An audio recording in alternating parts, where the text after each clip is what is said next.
You've got Michael Carrick. I wanted to just put this clip in of Michael Carrick because there's a lot of talk of Michael Carrick, particularly locally around Manchester, about his worth, and he spoke at the weekend about how Roy Keane is always mentioned in every interview that he does. But if you want a clip of what Michael Carrick does for Manchester United, this is a clip that he does week in, week out, and why the players that are around him love him and why his managers played him in probably 95% of the most successful period in Manchester United's history. You can just see him there in the centre of midfield, and his appreciation for what's around him is absolutely fantastic. The first time there, he stops that pass being played through the line of midfield. He closes the gap. He's also potentially closing that one off into there as well. So that's the first job that he's done there. He then adjusts his position. Scott Parker's on the ball.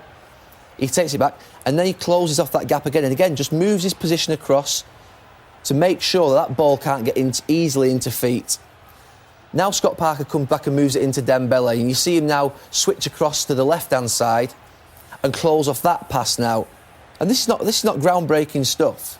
This is not stuff that's sort of rocket science or anything that's really wow. But this is Shouldn't any decent central midfielder work. therefore do it? A lot of central midfield players don't do it. This guy does it all the time. And you see Dembele goes past Kagawa and eventually closes that space off again in behind and gets his little nick in there.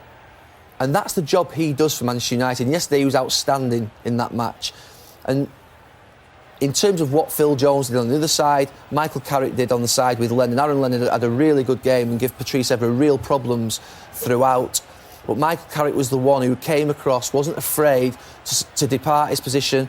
Just see him there, again, departing that central midfield area. And this was a change for me in Manchester United yesterday. You see Scott Parker making the overlap, taking Patrice Evra away.